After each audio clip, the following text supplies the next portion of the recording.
Question നോക്കുക. The mass of a planet is twice the mass of the Earth and diameter of the planet is thrice the diameter of the Earth. Then the acceleration due to gravity on the planet's surface.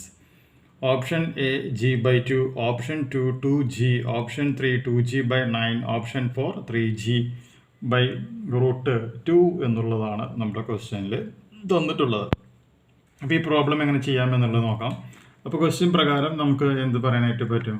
Mass of planet എന്ന് പറയുന്നത് 2 times of mass of earth ആണ് അല്ലേ.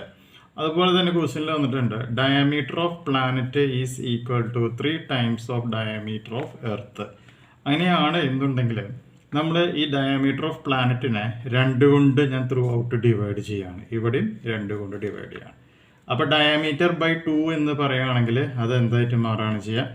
Radius of planet ആണ്. So radius of planet is equal to എന്തായിട്ട് മാറും? 3 times of radius of earth എന്ന് പറയുന്ന കണ്ടീഷനിലേക്ക് മാറുകയാണ് ചെയ്യുന്നത്. ശരിയല്ലേ? അപ്പോൾ R P equal to 3RE എന്ന് പറയുന്ന കണ്ടീഷൻ കിട്ടി. ഇനി ക്വസ്റ്റ്യൻ പ്രകാരം നമുക്ക് acceleration due to gravity GP എന്ന് പറയുകയാണെങ്കിൽ capital G into mass of planet divided by radius of planet whole square ആണ്. സോ നമ്മളിവിടെ എന്ത് ചെയ്യുന്നു? G സബ്സ്റ്റിറ്റ്യൂട്ട് ചെയ്യുന്നു. MP എന്ന് പറയുകയാണെങ്കിൽ അത് 2ME ആണെന്ന് ക്വസ്റ്റ്യനിൽ തന്നിട്ടുണ്ട്.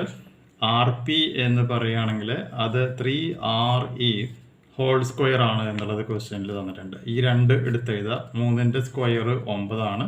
സോ GME ഡിവൈഡഡ് ബൈ ഇവിടെ RE സ്ക്വയർ. ഇനി നമുക്കറിയാം GME ബൈ RE സ്ക്വയർ എന്ന് പറയുകയാണെങ്കിൽ എന്താണ്? ആക്സിലറേഷൻ ഡ്യൂ ടു എർത്ത് ആണ്. അത് നമുക്ക് 2/9GE എന്ന് വരും. സോ സിംപ്ലിഫൈ ചെയ്യുമ്പോൾ GP is equal to 2/9GE എന്ന് പറയുന്ന ആൻസർ ആയിരിക്കും നമുക്കിവിടെ ഫോം ചെയ്ത് തരും. അത്യാവശ്യം നല്ലൊരു ന്യൂമറിക്കൽ പ്രോബ്ലമാണ്. ചെയ്ത് പ്രാക്ടീസ് ചെയ്യാം. അടുത്ത വീഡിയോയിൽ നമുക്ക് മറ്റൊരു പ്രോബ്ലം ഡിസ്കസ് ചെയ്യാം. Thank you.